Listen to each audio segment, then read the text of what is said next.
11 degrees. Again, here we go. Best part about that 11 degrees, we got one more day of it. It's supposed to start getting better.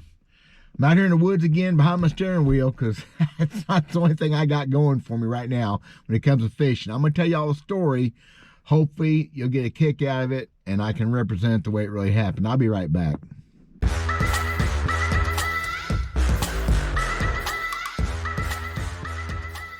Before we get into this any further, I want y'all to know I'm not complaining or whining. I'm stating the facts as well as I remember them about what maybe could have been my shining moment and ended up being pretty much a bust. They say that sometimes old man, all they have left is their memories. Well, I'm not that old yet, but I've got some memories, and this is one I've carried with me for a long time. It's about my first, well, I fished 2 B.A.S.S tournaments in 1996. That's as close as I ever got. I mean, it's nothing. Couldn't afford it. A lot of politics. Matter of fact, I'll try to put a link in the description below to a video I did a year or so ago when I first started this channel about politics and B.A.S.S, the way it was back in the day, and why it made it hard for a normal as I could ever be, guy to fish professional tournaments. It was not just pay an entry fee and show up. I tried for several years. But anyway, get into the story and see what y'all think. I really want input on this because there's more to tell. Well, let's just get into the story. So mid-April 1996, the B.A.S.S Central Invitational was here in Missouri at my home lake, Lake of the Ozarks. We'd been on Table Rock 2 weeks before where I had a horrible tournament. I just never figured them out. Never had any partners. Well, I had a great, whole nother story right there. I went into this one, y'all, on them. Now, I rarely ever fished a semi-pro, pro tournament in my life where you fish against the guy in the boat with you. That's where we used to fish against each other. Rarely ever fished one where the guy wasn't on them. Everybody's always on them. Table Rock, I never used my boat one day. Fished with the other guy, never was on him. I admitted that. April that year, I wasn't on any specific spots of fish. I had a pattern, and it was a big fish deal mostly. It was wonderful. And I was very confident, not cocky, I don't believe, confident. So here's how it works. You go into a meeting the night before the tournament. They go over the rules and things like that, and then you draw for your partner. And I'll never forget, I'm sitting there in a room with a lot of my heroes. Still in 96, a lot of the big hitters were there. Rick Clun was right here behind me. I mean, I wasn't awestruck this time, though. I was on them. I told you that I was catching them. So they draw names. They draw me for my partner, and I'll never forget. You go to the aisle, go outside, you meet, you visit, you discuss tactics, whatever. So I cut across to the wall, and here he comes from in front of me. And he just sticks a card in my hand and walks right by me. Now, this is part of the mental game of taking control of the situation, and I understood that. I'd had it kind of done like that before. Not rude, but as I'm following him down the aisle, Ken Cook. Now, y'all know who Ken Cook is. He looks up at me and just shakes his head. I'm like, oh, oops. Of course, everybody knew who this guy was but me. He was, I believe, from Minnesota. I can look his name up. It don't matter. I can look up a lot of things, give you specifics. The story is the story. You don't have to be specific. Y'all can look it up. Pre-internet, pretty much. We go out in the parking lot. I follow him. He's took the lead now, which he felt pretty good about. And we go up there, and I stick my hand out. He shakes my hand. He said, "Are you from here?" I said, "Yeah." He goes, "Well, I have one thing I want to ask." He goes, "I want to take my boat."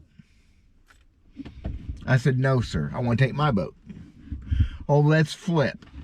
"That's what you did." "No, you discuss it first." This guy, and trust me, he had a history. I heard a lot of stuff about him over the next few days. I said, "No, let's talk about it." I said, "What are you on?" He said, "Oh, I'm on them pretty good." I said, what are you doing? Well, I have to show you. No, I said, I'll tell you exactly what I'm doing. I'm on them good. I said, sir, I live here. I grew up here. I guide here. I said, I want to take my boat. I want to get out there and do things well. Oh, you can do things the way you want. We just have to take my boat. I said, why? He said, well, I could lose my boat deal if I don't use my boat. Like he's talking to somebody that's never done this before. I looked at his card, and it says Bass Cat on it. Well, at that very moment, Rick and Ron Pierce, the owner of Bass Cat, they're in that building. They're fishing this tournament. I said, well, let's just go talk to Rick and Ron about that. And he said, let's just flip for it. Anyway, we ended up flipping. I could talk about this all day. It won't do nobody no good. This may be the most boring video I've ever done. Trust me, I'd rather be fishing. Oh, yeah. I've got him fairly flustered. He flips the quarter and he misses it. It hits the parking lot. This is Lake the Ozark. Everything's downhill. It rolls down the parking lot. It just keeps on rolling. There it goes. I'd called heads. Yep, I said it's heads. He flipped again and I lost the flip. And that was it. He said, here's where I'm at. I'll see you in the morning at 4:30. I mean, that's just that quick. I'm not making it up. It just, bam, a dadgummit. Never would tell me what he was doing, so I didn't know what stuff to take. I knew what I was doing. And as a co-angler, I don't think it's right to take 7 or 8 rods. And my technique was basically 1 rod, a flipping stick. I mean, I'm versatile enough to know better, but most of them catching them on a jig and a pork frog. The next day, we run up the lake. He said, we'll go to your water, which is exactly what he said the night before. We go to my water first. And I was fishing 45 to 55 miles from the ramp. He didn't care, he said. So we run up the lake, and of course, Bass Cat fairly fast, 19 further 150, because back then it was 150 rule.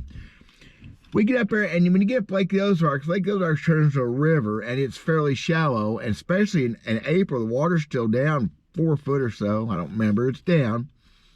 We make this big bend where we start to get where we're actually in the river, and it finally goes 10 foot, and he just dang near shuts the boat down.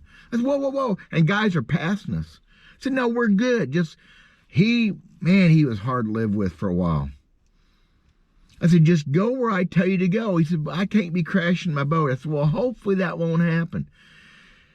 We was the last boat up the river by far, which is not a big deal. It wasn't a boat race, but this guy was just a pansy. We get in the first spot. Funny thing is, he's all worried about being in the middle of the lake. But when we go in the creek, we have to wind. I mean, that was the scary part.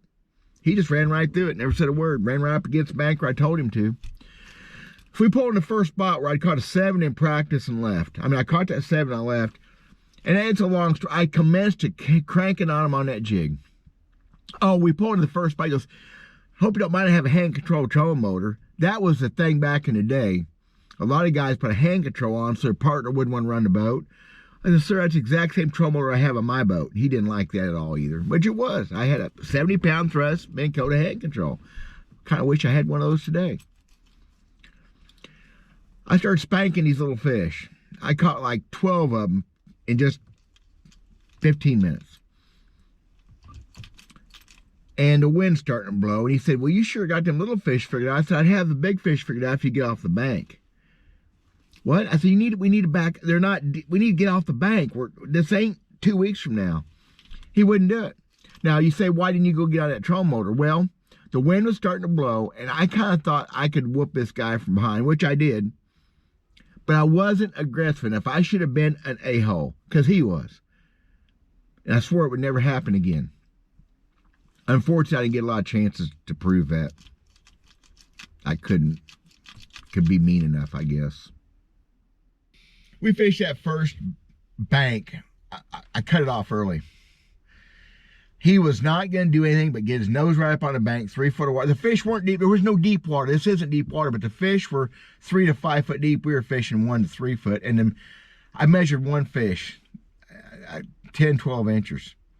He said, man, you're good at that jig. He even got in the boat, put out the same pork frog, the same jig I was throwing. I don't know if he caught a fish. very specific the way they was biting, which was part of my confidence in what I was doing.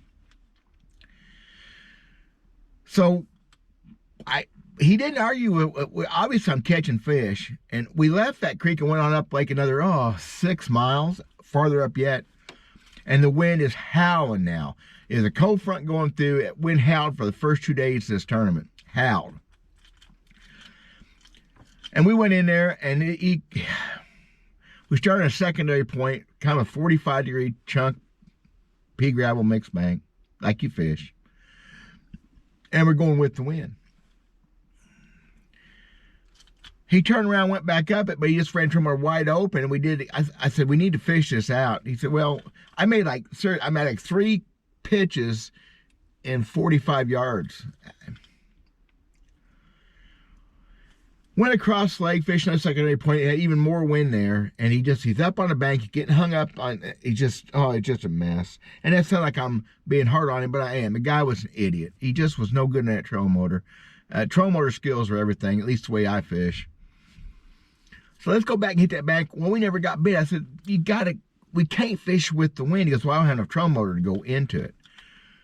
See, if you could hold dead still or lose a little bit, it'd be better. But we go up there and he turns, we go down it again. I pitched it out there and it went thump, and I caught a 5 pounder. I think it weighed 5.5. Good fish. And he goes, what's about time? Starting to think you didn't have nothing. I said, dude, we cannot fish this way. I don't remember what happened next, except we went to another creek and we got out of the wind behind, which wasn't as good. And I'm going to quit telling that long drawn out story, except I had 2 more keepers that day. I had 3 that weighed 11 or 12 pounds.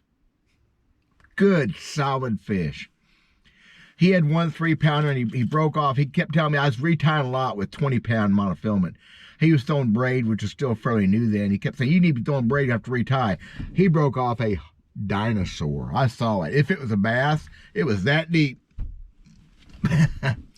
He had a 3-pounder. I did get on trolling motor finally. I walked up there when he was doing something, and I never laid him back on that trolling motor till later in the day. I fished 2.5 hours. I never laid him on it. It was my boat, my water. So I asked him one time that period, when are we going to go to your fish?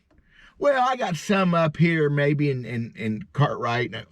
Some. Well, yeah, I've caught him up there before. I said, what about in practice? I fished down Lake more. He didn't have nothing. He lied, of course. I came in that day with 3 fish. Like I said, 11, 12, 13 pounds. A good, solid 3 fish. Guys, who knows what would have happened? And you always think, well, I was on them. I was on them. They were biting. When I caught them, they bit exactly like I'd been catching them. I just had to fall back to that spot where I caught that next 2 fish I hadn't fished in several years. I just went in there to get out of the wind. And your timing gets torqued out. He's in my head, even though I swore I wouldn't let it happen. The last thing that guy ever said to me was I was getting a tackle out of his boat. He said, we already got our partners for the next day. You go on the board, you look it up.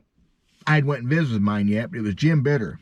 And Jim Bitter was in 2nd place that day. He said, well, you're not going to be able to go back up there tomorrow. Can I have it? I said, hell no. Stay away from it.